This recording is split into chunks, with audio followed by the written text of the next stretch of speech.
Hi, this is Liam from Turn Sounds. If you want to see further, just tape some binoculars to your glasses.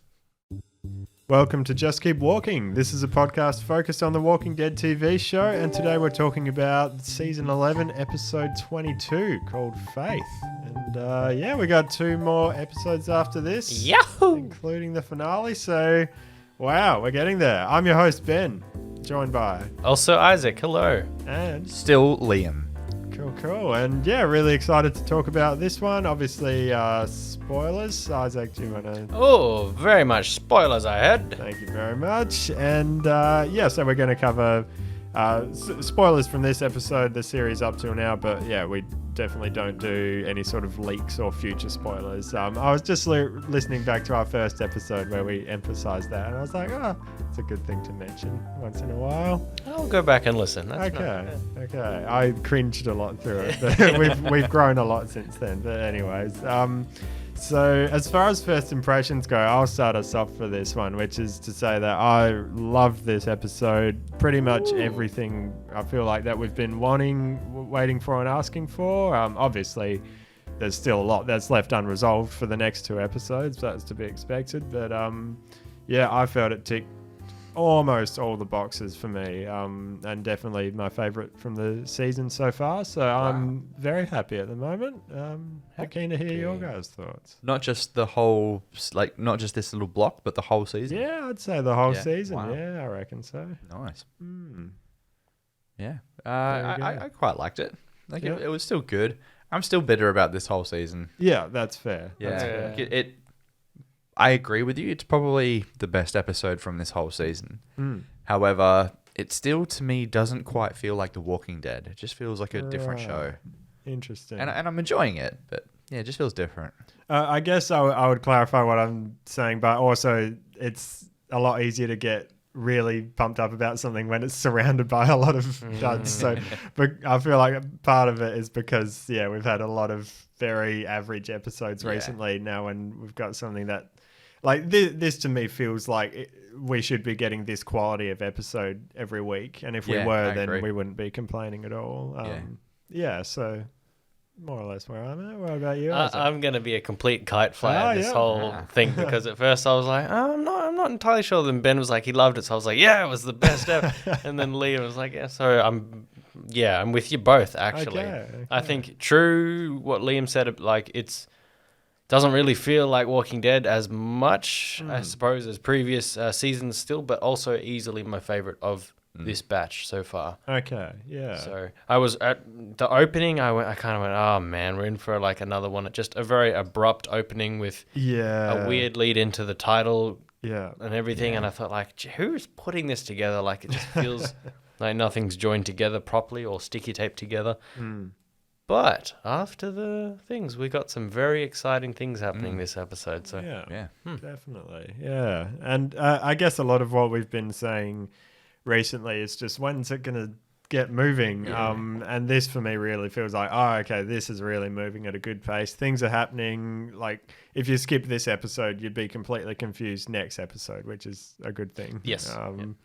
And what I was thinking about this during the week, just as an overall thing, thinking back to season 6, just how fast things moved back in some of those earlier seasons. Obviously, there were filler episodes here and there, definitely. But for example, like when they storm the Savior's compound and kill a bunch of people at the satellite station, and that's what kicks off the war.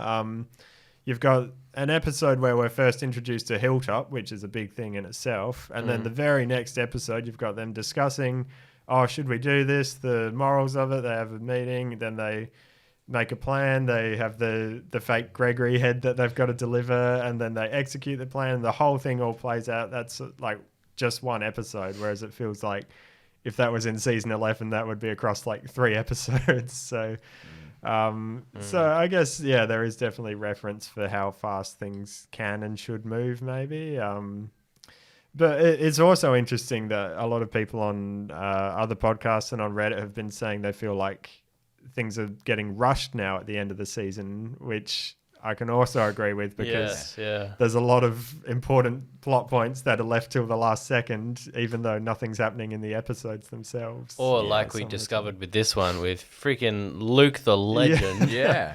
Like not seeing him for weeks. I counted it, 27 episodes since we've seen him. When was that? Season 9 then? No, season 10. He was in the finale, or what was the original finale of season 10. Like swinging a mace around for a bit or something, and then that's it. No, he did have a pretty big part, because remember him and Jules were going through the Walker herd, that the Whisperers were attacking the tower. And you kind of thought, oh, maybe he's going to die here, and then they got out. So they had a bit of a thing there, but we just... Unless he was in one of the bonus episodes, maybe. I don't think we've seen him in a single episode since then. But yeah, things like that. Like, characters we haven't seen in ages now suddenly popping up in the last final episodes. Definitely. Just to stop. I mean, maybe we'll see Keith. I don't know. Rushing out the bushes. Heath. So, Heath. And I actually wrote down... How many episodes since we've seen Heath? 100. I wrote down a list during the week of characters who we didn't know where they were and who just hadn't been cut back to for a while. And this is one of those things where I feel like is one of the big boxes that's been ticked, is now we know where almost everyone is, and we can see, oh, okay, there's that character. So on my list from last episode, these are people who weren't in last episode whatsoever, and I don't think they'd been in, most of them hadn't been in quite a few episodes before that. Princess... We didn't know where she was, if she'd been taken by the train people or not, or if she was still at the Commonwealth. So obviously now she's there. She just is there, I guess. Magna, same thing, but that had been a good chunk of episodes since we'd seen her last. And I guess we can assume that they were on like a separate bus or something. And I get maybe for budget reasons they didn't have the money to pay all the actors to be there. Like maybe that's a thing. But you can write a line of dialogue saying like, Kelly, where's Magna? Like that's one of her best friends. Oh, she must be on another bus. Like you could at least acknowledge it. Because now that they're just pretending they were there the whole time, there's absolutely no reason they shouldn't have been there in the last episode. And then we've got... Diane is the Arrow lady. She's still an unknown because she's dead. No, she was last left to go to join the Commonwealth, and then Maggie said they didn't want to join. And she took a group of people and said, "Oh, we're going to go anyway." Is that her? Is that her send off then? Just see her. Well, she should be at the Commonwealth, but we haven't seen her since then. And I'm pretty sure Lydia went with her, so it's not like those characters are unaccounted for. Yeah, you're right. So there's her, Jerry's wife. She did show up here, which is good. Scott, who's a random extra essentially, but he's one of the named extras. Who's Sasha's actress's husband, if that jogs your memory. Yep. And he shows up once every, once a season or so now. But he did have a bigger role back in season 6 or something like that. So I would very much expect him to be one of the finale deaths or something, like just kind of like how we had Marco, if you remember. Leah shot him recently. This is a while. This is 6 months ago now. Yeah. But there's a few named, I would call them named extras essentially. Like they're not characters really, but they're around and we know who they are. So debatable. Okay. I have no idea who it is. Fair enough.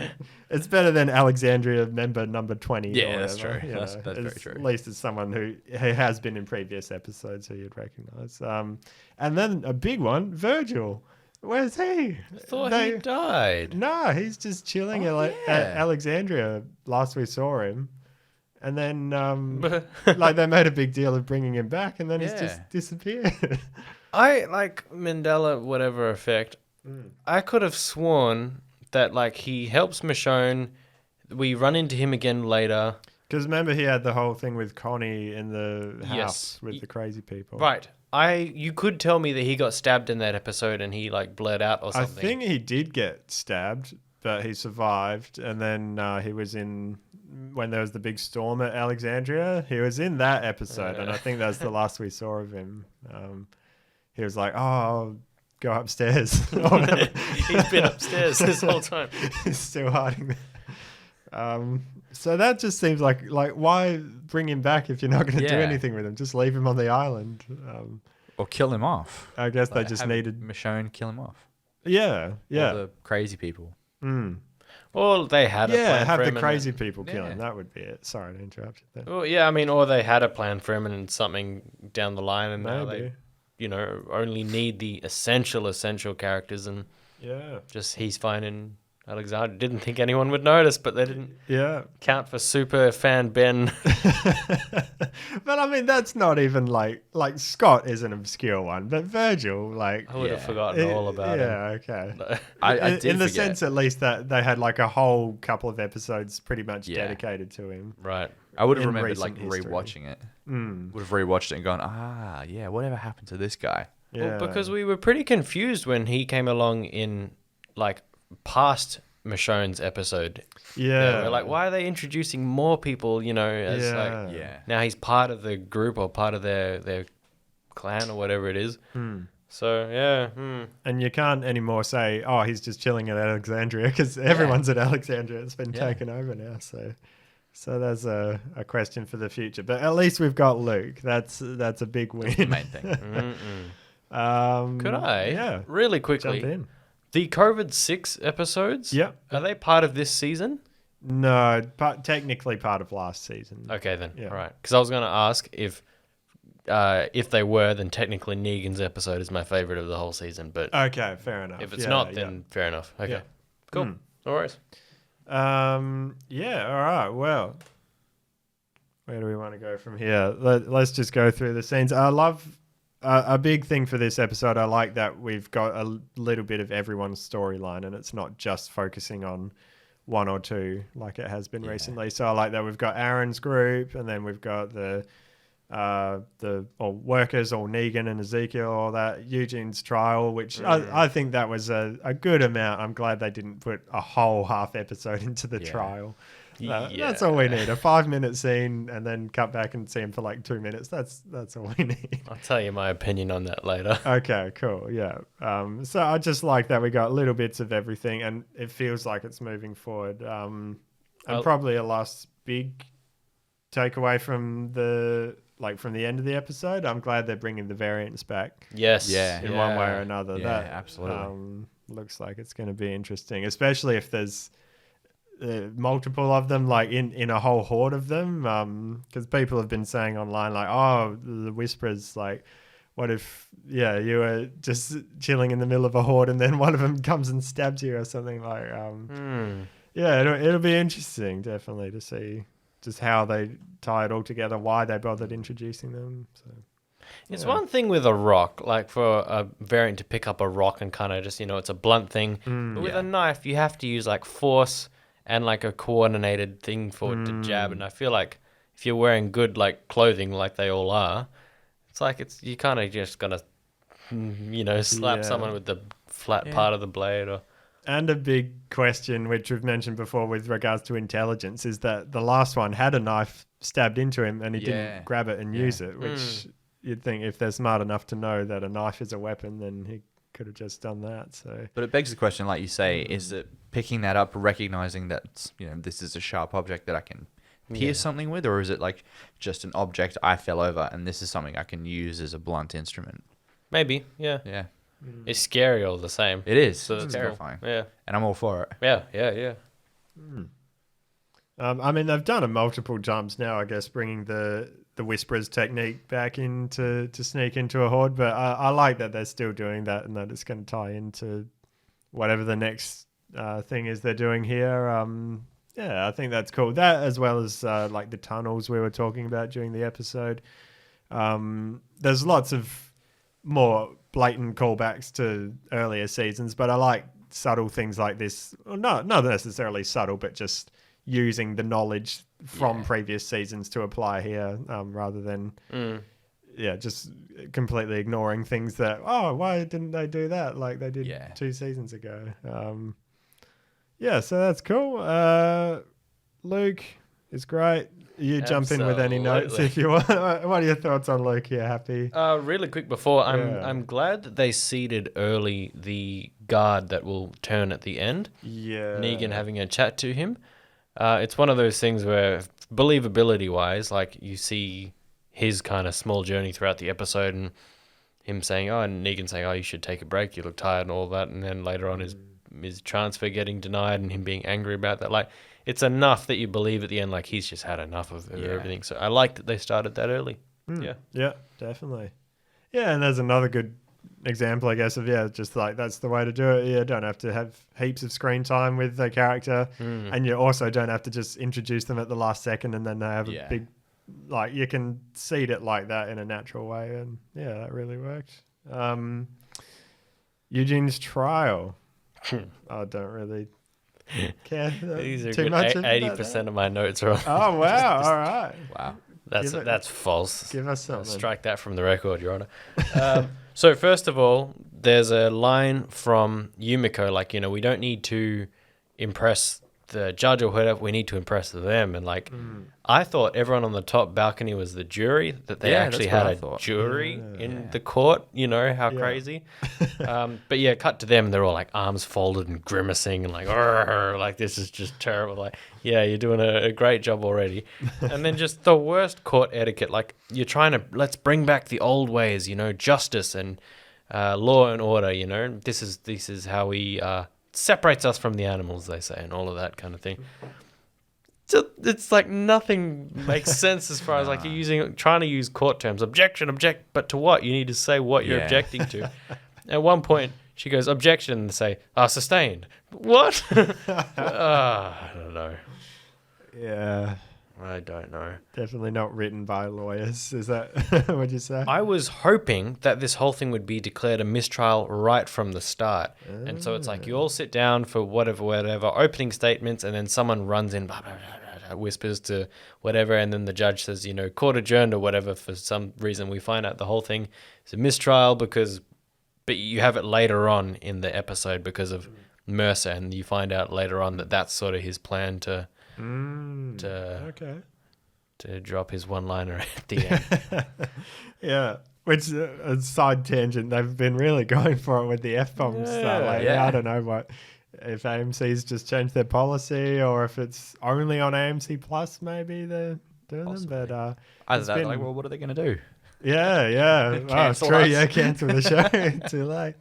But it's been basically every other episode, if not every episode recently. Well, it doesn't hit as hard when you dilute it too much, right? Yeah. Like, true. I think Daryl's first one, everyone was like, whoa, Daryl, calm your farm. And now it's just you got to sound cool, so drop an F-bomb or something. And actually, even last episode, I'm remembering now, I think Rosita whispered it, but you could very easily miss it as just like, ow.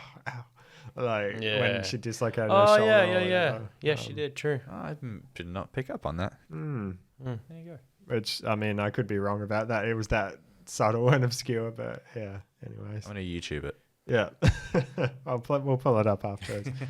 What else have you got for Eugene's trial? I'm very, this is jumping forward a bit, if that's all right. That's all right. Yeah. I'm very, very glad that so many cuts to Mercer standing there going, what are you going to do, Mercer? Like, they're saying, do you have any, is the defense going to rest or whatever now? And she glances up towards him and you're expecting him to nod to her and then I call to the stand, Mercer, blah, blah, blah. I'm glad that didn't happen.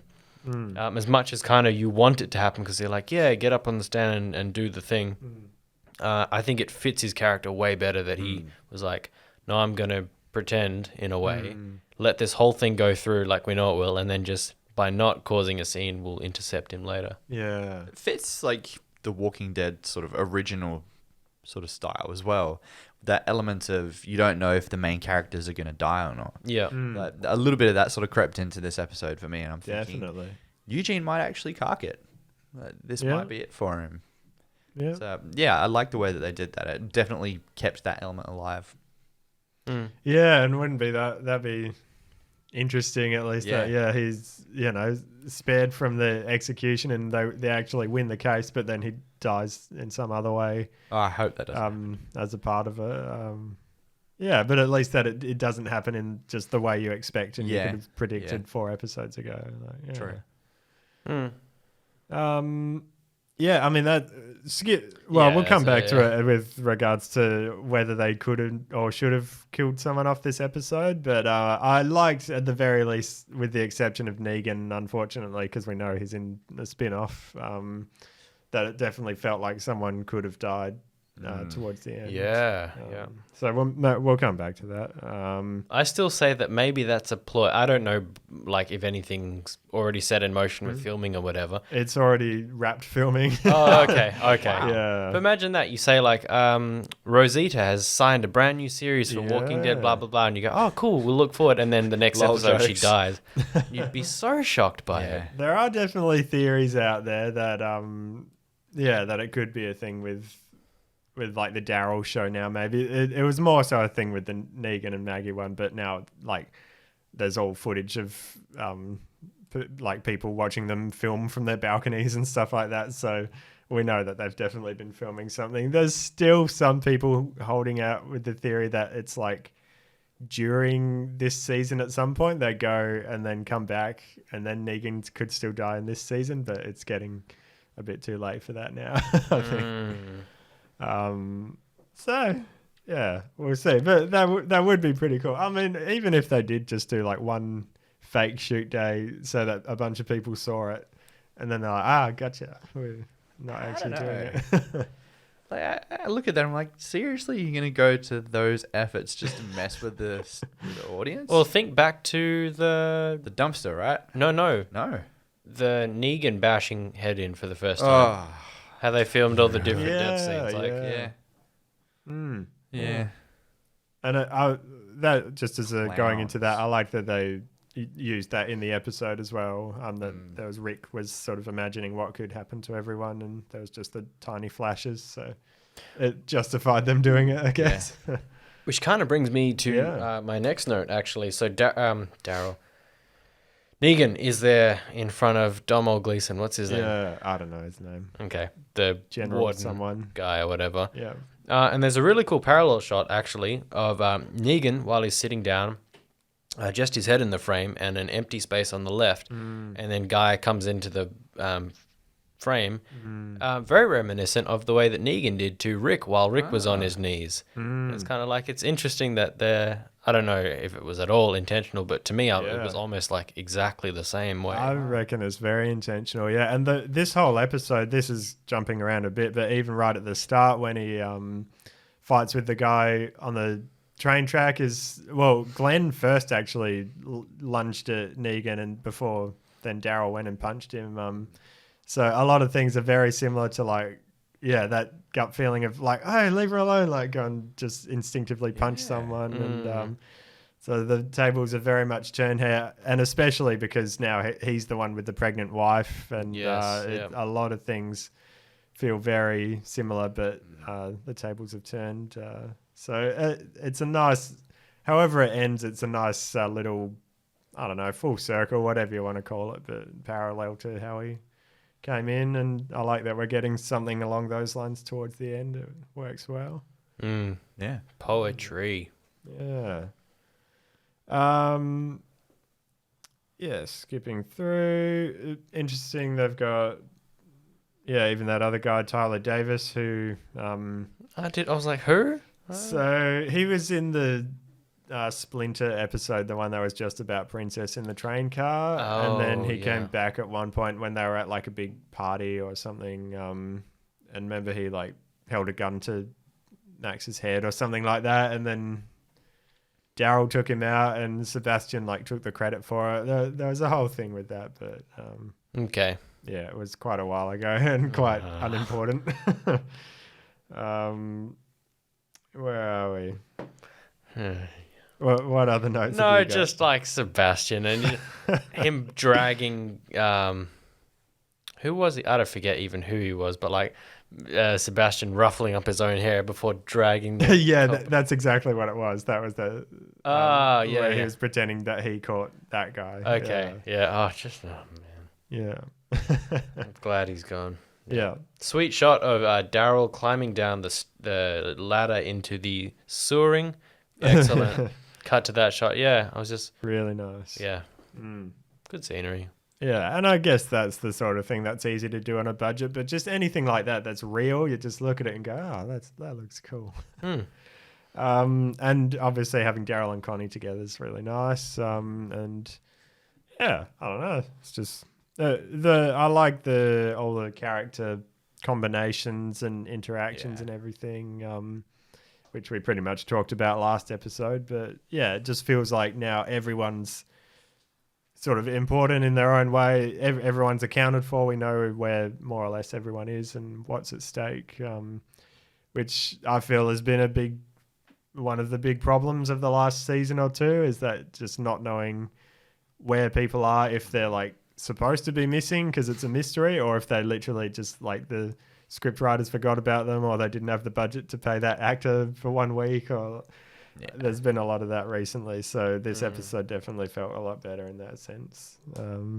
There's a moment down in the sewers there where Connie says to Daryl, like, "Are you okay? Is everything okay?" or something.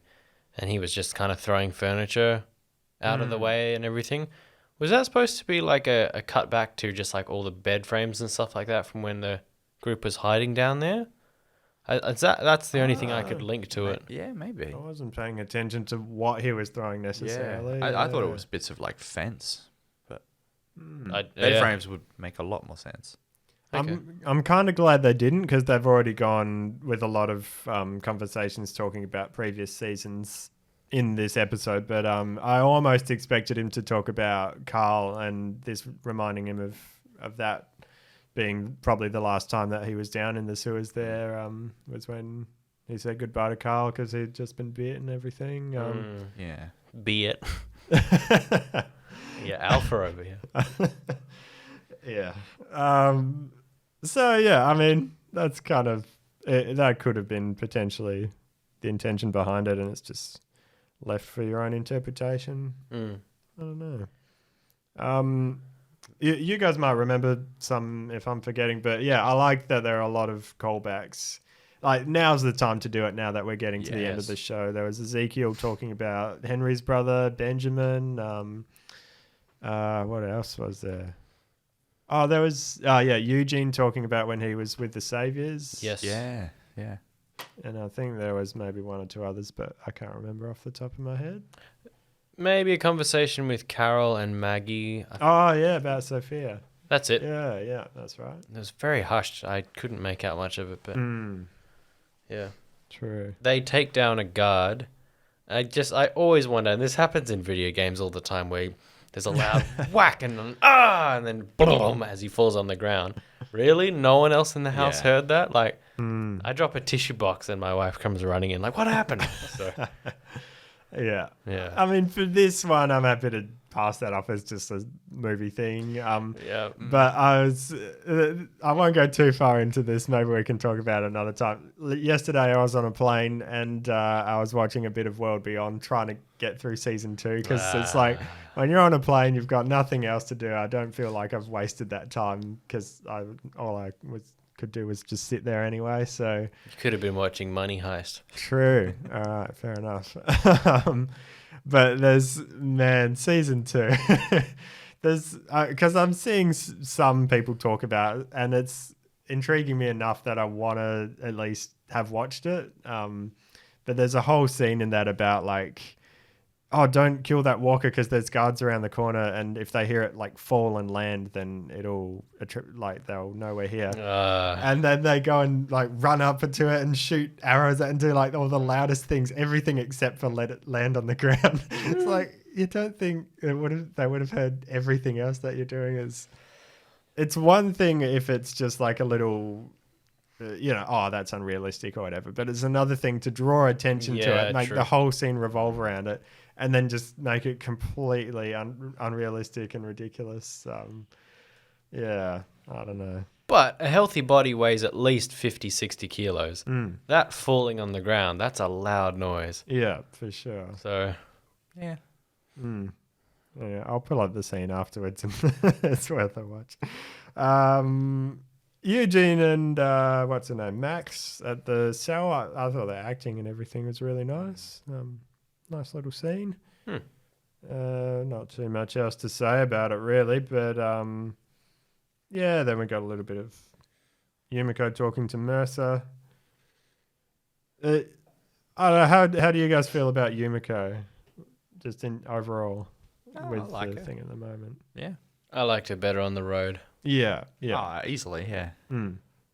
Yeah. So more so, how do you feel about lawyer Yumiko, like right now in the last couple of episodes?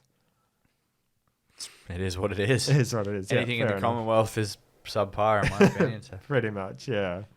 I think that's probably the main thing for me is, especially now, especially this episode when you're cutting between all these other very interesting storylines and then you cut back to like, just some trial and she's like taking it so seriously. It's nothing against the actress or whatever, but yeah, it's definitely a bit of just like, why should I care? And Yes. also like... because the character is just like so serious about it, and it's again, it's not the acting, but it almost feels like some of the moments, the directing or whatever, like it should be this big moment of like when she gives a look to Pamela, and it's like, it's just like that didn't land half as well as I think it was supposed to. And yeah, I don't know. You could put that down to any number of things, but I would mainly say it's just because we've got all these now. These other storylines are really picking up momentum. And it's shining even more light on how like pointless or how uninteresting the Commonwealth stuff is. I really won't link onto it too much longer. But like my final note on the case is the whole thing is a sham. Like clearly it is anyway. I mean, anyone who saw you ripped a walker off of your girlfriend. You had no idea where it was going to go or who it was going to attack. But then also, the recording, that's not my son. Yeah. Really? Because everyone there thought it was your son. And if it wasn't your son, then why did he run off in a fit of rage towards the person that had played it? Like, yeah, 100%. And she's saying, I know my son's voice. And like you say, everyone also knew who he was. Yeah. He was literally talking through the microphone seconds before it was played. The rest of the jury should have turned around and said, well... You can say that, but you're wrong. Yeah. We all heard it, and that was definitely him. Yeah. Also, are you under oath? I don't know, because it's a lie. Yeah. Yeah. Yeah, but no, in what court would that hold up? Like, oh, no, that didn't sound like him. Well, good enough for me. Well, throw out all the evidence. Guilty. Yeah. And, like, I don't know. Were they a jury or not? I don't know, because it seemed like straight away. Now I'm thinking not, and the reason she said... we just need to convince them is because like they needed to turn uprising. Yeah, something like that. But yeah, it wasn't clarified enough. Because maybe there should have been like a scene change and then cut back to the court finds you guilty. Because I feel like as soon as Eugene finished speaking, it was like and guilty, off you go. I think that actually was a scene change, but it just wasn't all that obvious because he was sitting in a completely different position. So it might have been a continuity error or an intentional like. Now some time's passed, this is what's happening. But yeah, it definitely wasn't obvious. The judge like, I suggest we all go hang out at the gallows. Off he goes. Hang out? Was that intentional? Yeah, nice. Thank you. Bravo. I got one good one. Yeah, go for it. No. Oh, for later on. Yeah. Okay, cool.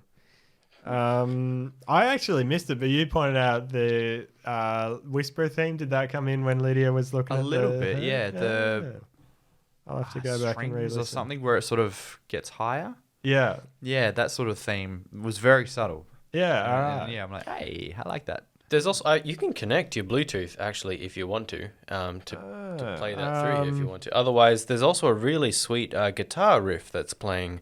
While Maggie is talking to... Yeah, so that one I was going to bring up as well, actually, was... it's been a while since we've heard it, but that was when Maggie was reintroduced. That was essentially given to her as her theme, for lack of better words. It's really pretty. I liked it. Yeah, it's nice. Yeah. Definitely. I've just clicked on the wrong thing here. I'll try and link that in the background. Maybe we can come back to it, but... while we're on music as well, I wasn't quite sure about it at first when we talked about it, but the extended theme song has really grown on me. And I was even listening to the normal theme song yesterday. Just it came on my iPhone playlist or whatever, and I was like, oh, that's kind of Bit a shame boring that now, it doesn't or? have the extra bit at the end. Uh, I definitely like that, and I like that it fits. It feels like it's just an extension of the main theme. Yeah. Part of me would have liked sort of an epic version of it, but I'm happy enough with that. And we might even For the finale? potentially for the finale, they might do something. it's getting pretty epic though. Every time Liam points out the bass drop in that, Nah, it's just good. Ooh. It just works. Absolutely. I think this is hooked up, so it'll take another few seconds for me to find the scene. Has any other music stuff stood out to you guys just overall? I guess I can say when they were determining Eugene's trial, I'm pretty sure that scene, as well as the lead up to, potentially killing Negan and all the stuff that happened there was some really just cool music there, really good build up, and it felt not just like generic atmospheric riser sort of thing, but it felt like actually, melodies were playing and it was building up and sounded really cool. Yeah. Anything from you guys, just even from previous episodes? Not outside of what you've already said, no. I did remark on earlier on in the Commonwealth, like a couple of episodes ago, we've got that weird horn sounding thing every time the kidnappers would appear. When I re-watched that episode, I couldn't miss it. Every time. Yeah. Yeah. But I don't think that's come back at all. I think it was just in that one episode. No. All right, let's have a listen to this. This is Lydia looking over.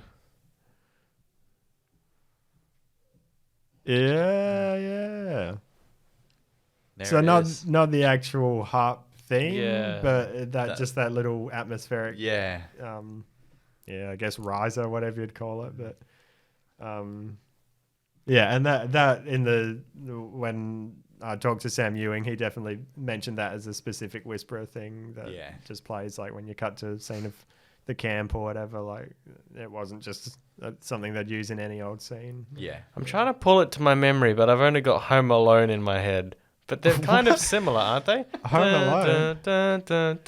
Ah, yeah. Wow. Yep. Now you've pushed the Whisperer one out of my head because it's so similar. Isn't it though? Yeah.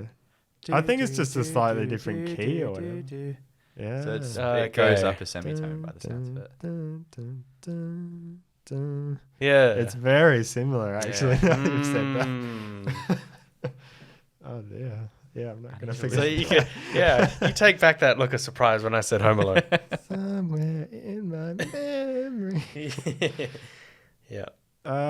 So now, more or less, we're at the big ending with, Negan sort of, you can see his plan, and what he was saying to Ezekiel was he was planning to sort of martyr himself to, inspire people to do something. And then obviously it ended up not going to plan anyway. Okay. Yeah, what would you say? Well, because when he said that wasn't our deal or whatever, I was like, what deal? What were you hoping to achieve? But if that was the plan, inspire them. That's what I would think. Because Makes he more had said sense. to Ezekiel last episode, like, I'll do something and Yeah. leave that bit to me, and then you inspire everyone based off that.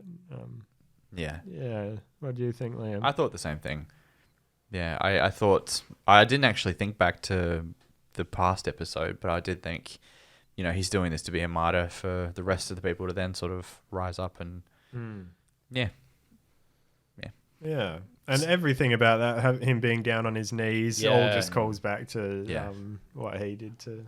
But already bloodied and bruised as well, and frightened as well for his wife and everything. And yeah, I thought she was actually going to die. me too. Yeah. Yeah. And that's one of those things. I mean, I'm sure they can find any number of reasons, but everyone's asking the question, obviously, why is there a Negan and Maggie spin-off without her and without little Herschel?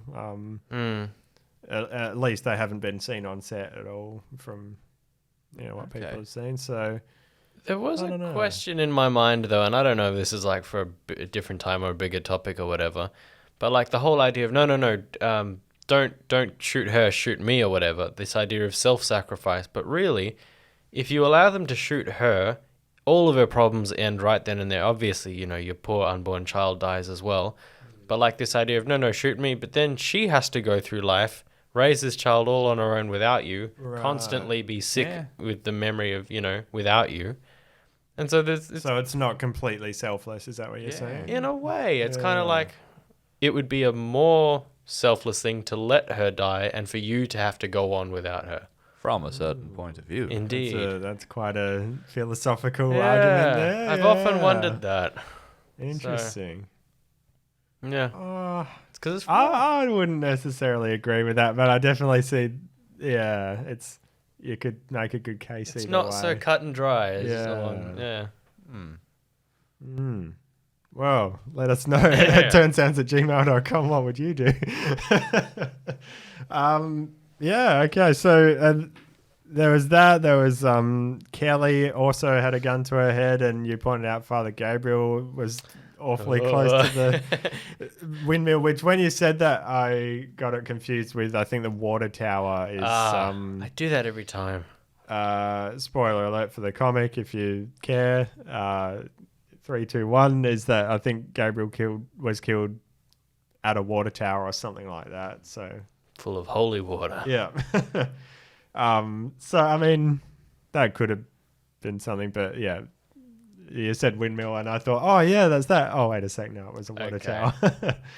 But still, regardless, he was standing awfully close to where all the bloodstains were, and he would be an easy target to, for someone to shoot at.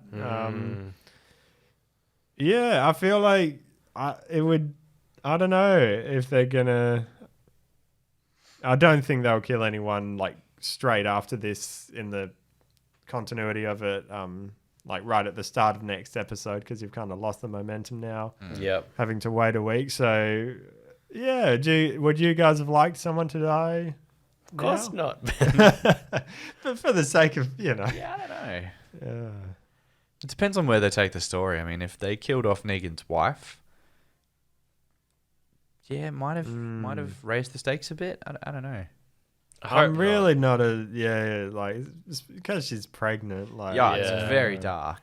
Very, very dark. I feel like however dark the show goes, I feel like there are a few lines that it doesn't usually cross, and that would probably be one of them. I would be surprised. Like Game of Thrones would do that, but I would be surprised if Walking Dead killed a pregnant lady. Who was it? Laurie. But she died delivering the baby. The baby didn't die. Yeah, I don't know. I wouldn't be surprised if they do it, and I would at the same time. Okay. It would shock me, but there'd be that little bit of me that's like, they used to go for shock factor a little bit more. It'll be like, really, if you want to break it down to an actual, like, it's gonna go like this. It'll be the episode before the finale. We'll get one if not two, like almost main character deaths, like the Elijahs or the I don't know, dare I say Jerry's of the group. Just don't say Luke. No, of course not. It probably will be. But then like in the finale there's going to be a sacrifice of one of the main characters, I believe. If not definitely there's if not all, you think. Thanos jumps in and I am inevitable. Yeah. You can't click with metal gloves on. I don't. Anyway. Really? Oh yeah. Well, yeah, that Friction. makes sense. Yeah. Yeah. I don't know. I guess. Yeah, it would have depended on the timing and how you do things. I liked just jumping around a bit. I liked the whole thing where Ezekiel and everyone came and stood in front of Negan. Yeah. A lot of potential for it to be really cheesy, but I think with the amount of setup they did leading up to it, I think it worked quite well for me. I agree. Also with Negan saying, "What are you doing?" and he goes, "I don't know." Yeah, exactly. I'm just trying this because yeah. And with the conversation from last episode that how to inspire people, and it's not something he has to plan out, but it's just who he is, and he just instinctively will go towards doing something like that. And taking the moment when it's presented. So yeah, I really like that. I did have a note there. So they all get woken up and rushed out of bed. Get up! Everyone go to the thing. You remember that guard on the on the truck who was asleep. Yeah. Can you imagine he just falls, he's asleep through that whole drill and everything. Wake up. Yeah. Yeah. Sleeping. Everyone's run out and he's still in the corner. Yeah. Wait, what's going on? Yeah. Maybe we'll come back to that question after the next 2 episodes as to whether or not someone should have died here. Yeah, because it really is going to depend. Like, are they saving some big shock deaths for the end? And especially now, it's been more or less 2 seasons since a main character has died. Yeah. If that'll make the shock of it a lot bigger, because now we're whatever the opposite of desensitized is. Well, I might disagree there. Yeah, okay. Well, first of all, I kind of wanted you to clarify, and I think you just did, but like, because someone did die, right? Old warden guy did die, you know, so there was a death. He's had his eye ripped out by the warden. Sure, yeah. But, non-villains, I guess. Yeah. But really, all we need to have felt like the impending loss is the threat of someone dying, and for us to believe that it actually could happen. Yeah, I don't actually need anybody to die. I hope no one dies at all. But I like the feeling of, oh man, he's on his knees. Surely they're not going to kill Negan. Nah, he's safe. He's got a series. No, we're going to kill your wife. Oh, damn. Wait a minute. No, don't do that. Don't. And then, you know, you start to feel all of that. And then, you know, who knows? It's anybody's game. You get the feeling, but then it's, relax. Nobody had to die. Yeah. And that to me is better writing than what can seem cheap sometimes with, we want to shock you, so let's kill a character you like, you know? No, that's a good point. I agree with that. Valid. And that, I guess, I don't know how much thought would have gone into it, but yeah, is playing to the strengths of knowing that there is a spin-off. Is like, it's set up to make you think that Negan's going to die, but we know, okay, he's not going to die because we know he's in the spin-off. But then when they bring his wife up, then it's like, she's not necessarily in the spin-off, so that this could actually happen, and that raises your heartbeat a bit. And yeah, so finally, though, I do wonder, in Game of Thrones, spoilers ahead, it's season 1 and it's whatever. Okay. When Ned Stark dies and he gets beheaded, sad scene, but it has a lead up in a similar way to Negan just now in this episode, with him on his knees and everything. And it's the kind of thing where in the Game of Thrones thing, he kneels down, there's all these things, you're like, surely an archer's going to jump up and save the day or whatever. Executioner comes, lifts the sword, it's all blah, blah, you know. Slow motion. And then it happens and you're like, what? It actually happened? No way. And so it could also work to the same degree with something like this, where you got Negan on his knees, this whole ready, aim. Imagine if he just said fire and then boom, boom, boom, boom, boom, and then Negan falls to his... You'd be like, what? Like... shock horror. Surely there was going to be something else, because it's a story and things happen in stories, right? But maybe not. Maybe that's I was scared that would happen, so I went on YouTube while I was lazing around at home before coming here, and a little, you know how they do reels on YouTube now? Yes. A reel popped up with like Negan execution. I quickly swiped away. I'm like, what? No, you traitor, Liam. No. Okay. I was very like, surely not, because obviously we've got the spin-off, but there was that little part of me that's like, well, maybe they do decide to kill him off. Maybe the spin-off is like Ben was saying, maybe it's set pre-end of the series finale. Man, I hate social media for stuff like that. Even if it's not a spoiler, you'll read some stupid headline that's like just for clickbait. And you don't know whether to believe it or not. Well, it's a Negan and Maggie show, and technically we are all Negan, right? Do we know that it's Jeffrey Dean Morgan Negan? I don't know. Imagine that's some random actually Herschel savior who's still surviving. Negan. That's Herschel. Herschel's trained in the art of saviorism. Yeah, that's my final note.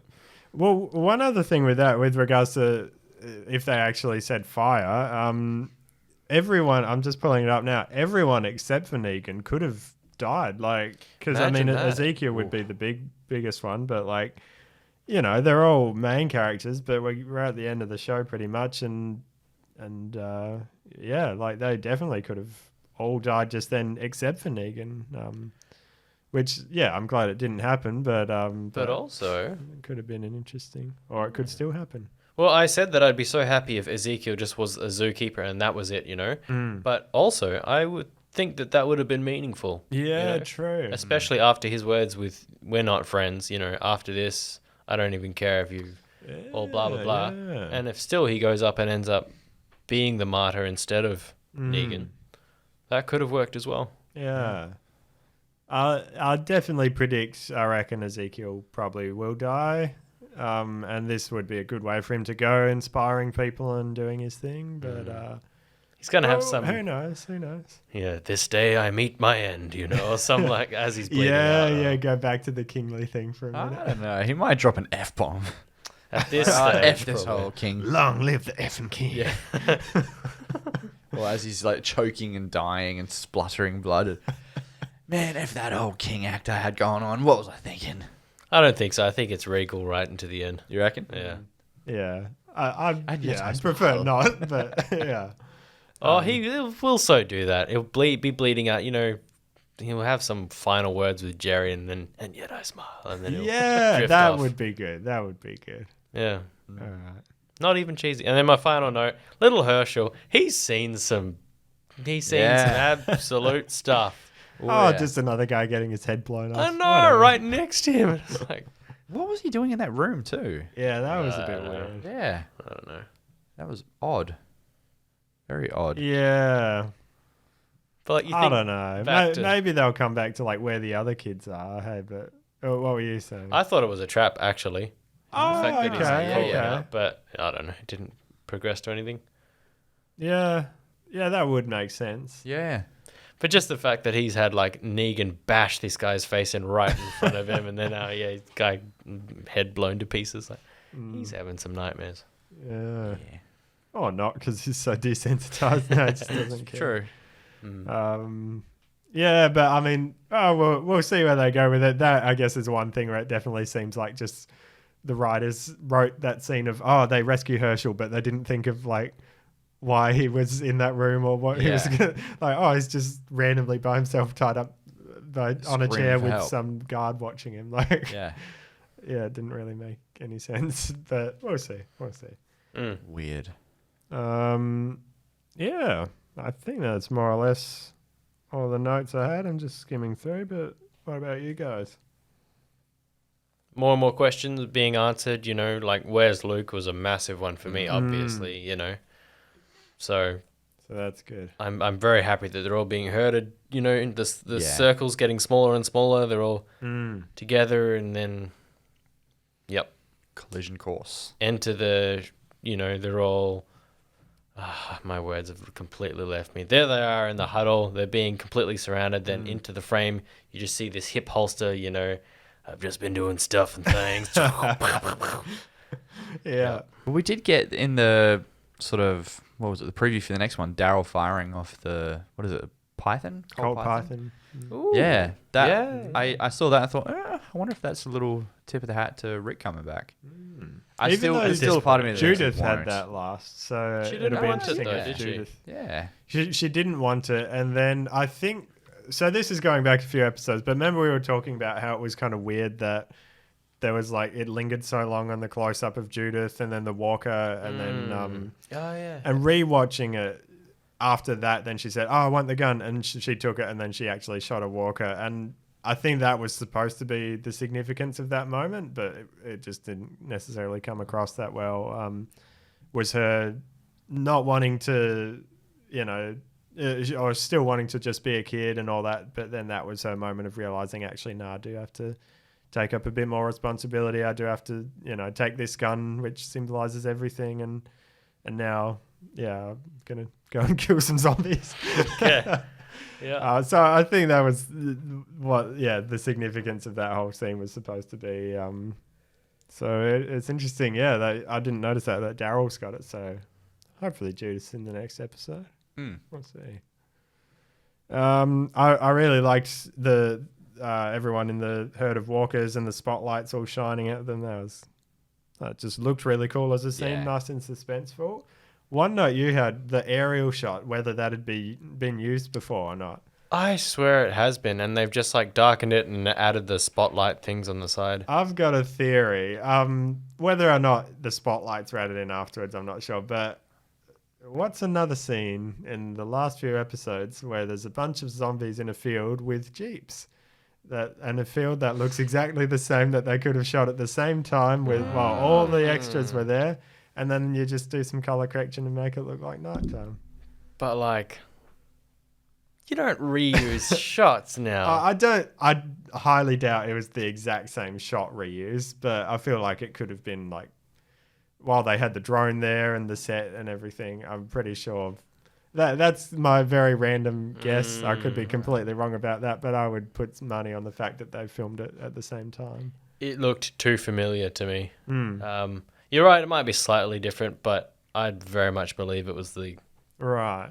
With the kind of like... We have had a number of overhead shots of hordes recently, so they all feel very similar at least, yeah. But we've also heard time and time again on we're so short on time, we're so tight on budget, and so it would just make sense that if they found something like, oh yeah, we can just recolor this and add a few things, then yeah. Because one thing I did want to just overall congratulate the showmakers and everything for is the walkers themselves have been phenomenal from day one. Yeah. From that very first half a walker that's like on the grass crawling towards Rick and everything with the guts, behind. Like, this whole show I've gone, these are absolutely dead people that you've managed to get. And so the quality of that alone has pulled me through this whole show despite everything else that I've been pretty sour at. So... And there've definitely been some kills where there's obvious, CGI blood or whatever, but that's one thing they've never cheaped out on is like they've never just done a full CG walker or at least an obvious one. Oh, obviously in the background is something else, but yeah, like that's something though. Yeah, I guess they could have cheaped out on that at one point or another, but yeah, they definitely have stuck to their guns there, which is good. Absolutely. Definitely. I mean, yeah, it's in the name of the show, so you'd hope that's something you continue to do well. But absolutely.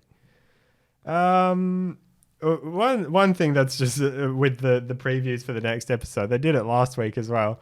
I don't like the wording they're using. I don't think it makes sense because this says only 2 episodes left until the series finale, and the same last week it said 3 episodes left, but it's including the series finale. So I don't think that they is use the right misleading. words there. Yeah, and I've heard other people who are confused by that as well. But there's definitely, unless they're going to add a surprise extra episode on the end, there's definitely 24 episodes.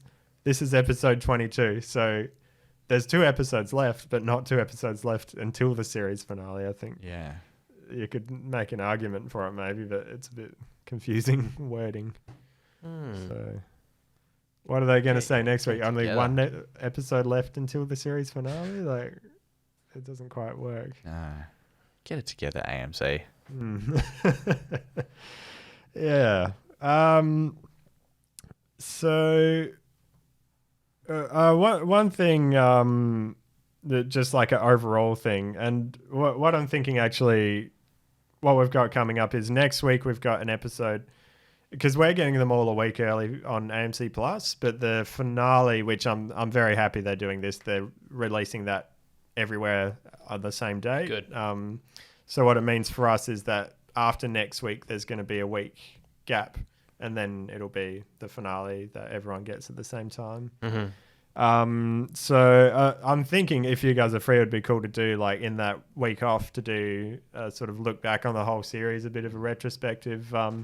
And also to almost, to an extent, redo our first episode because I was cringing through it, listening to it the other day of how far we've come since then in our podcast skills. It was your first time in the host chair and everything. Yeah, true. Yeah. But anyways, just something we don't have to go over the exact same stuff, but to go through just all the seasons so far, just some highlights and some standout things before the finale airs. I think that would be cool to do potentially, but a part of that it would be interesting just to talk about the trends of like the different showrunners and how that's all happened. And one thing to point out with this, which has come up in conversation a few times, is stuff happening off screen, and I feel like that's maybe one of Angela Kang's weaknesses as a showrunner is. And what we were talking about before was the episode insiders that come up at the end on AMC Plus, which are just like they give you a little bit of extra insight sometimes, but they're very shallow and surface level for the most part. And I thought she just like narrates exactly what happened in the episode. pretty much, yeah. So but the big thing with that is that sometimes she'll say things that like apparently we were supposed to know, but it wasn't even in the episode. So an example last week with Gabriel and Rosita together, apparently, according to that, it surprised everyone, they've broken up off screen. What? Which there's nothing in the show itself to indicate that. And how did she say that? Like, oh, as literally we all know. just offhand, as if it wasn't even like, as if everyone already knew it. Huh. So, and there's been a lot of things like that, some for the better, some for the worse, where there's probably things that you should be aware of what the audience knows and doesn't know. So like before the season 10 finale, when there was Elijah, the guy with the mask and everything, and we're all trying to theorize who could that be and who is he with or whatever. Yeah. And she just drops in like a random interview. Oh yeah, and there's obviously this new guy with the mask who's with Maggie, and he's a new character. And as if everyone already knew it, it's like no, that's like a big point of conversation that everyone is talking about. So that, along with what we've talked about lots before, where it feels like there's scenes missing, like when the Beta was leading the horde to Alexandria, and then they all went and hid in the tower, and it just like. Everyone was in Alexandria one episode, then the next episode they're in this tower, and cats were a big part of it, but that was never explained really. Yeah. So there's a lot of stuff like that, which I don't know if it's just accidental or there's just a lot to keep a track of what's been talked about in the writer's room versus what's actually gone on screen. But I feel like that has been one of the big issues this season, and even last season overall, is just... like, are we supposed to know that, or is that a mistake, or is that like with Oceanside, was that supposed to be a mystery? That because there was a big cliffhanger, it left the finale, like the mid-season finale, on the coin toss. There we go. Yep. So it's like, oh, this is a big deal. What's going to happen to Oceanside? And then it's just like shrugged off of, oh, okay, Oceanside, you weren't even supposed to be thinking about that this whole time. And then we find out, it got taken over and... Yeah, and it's just in like an offhand comment here. It's not even like a big reveal of, oh, Oceanside, this is what happened. It's just, oh, okay, I guess that wasn't important. Yeah, so... It's all washed up. Yeah. So that's just an overall... probably what's been leading to a lot of the issues this season.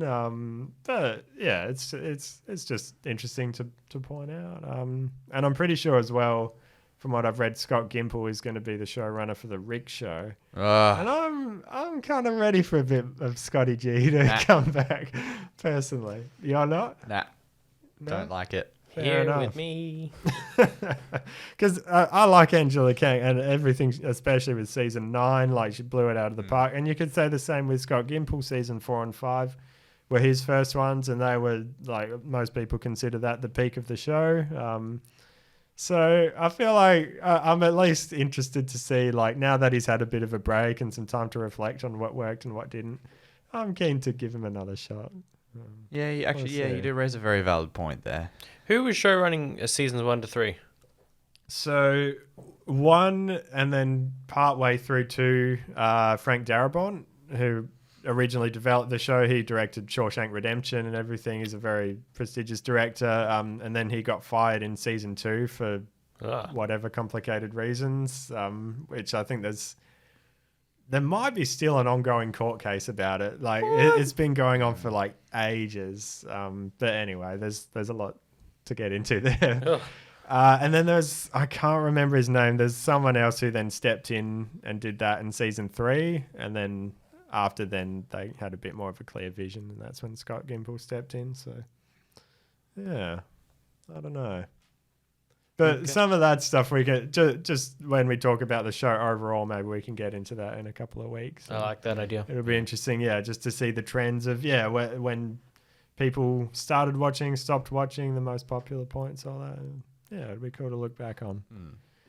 Any other notes for this episode, or happy to call it? I'm all done. Yeah, me Great. too. No worries. Well, yeah, overall, yeah, definitely really enjoyed tonight. It was good fun. Good to talk about it. Good episode. Looking forward to the next two. So thanks so much for listening. If you have any questions or suggestions or any thoughts or theories, that kind of works. I like that. Just made that up on the spot. Tasty. Definitely get in touch with us. We're probably Instagram, I would say, is best. That's where I'm most active. Just Keep Walking podcast on Instagram. Otherwise, we've got Turn Sounds on Facebook as well, and turnsounds@gmail.com. And if you do go to turnsounds.com, there's other links to our other shows. We've got a Star Wars one. We got Toy Story one we might be reviving soon. I hope so. I hope so. We got lots of other random stuff on there. So make sure you check that out and keep in touch. And until next time, just keep walking. You've been Ben. Are we doing that? Yes. Yeah, okay. I'm getting mixed up. I've been Ben. I'm still Liam. I'm always going to be Isaac. Great. Just to confuse all the viewers who thought they'd worked it out finally. Well, you got to be paying attention on this show. Yeah, that's true. See you next week.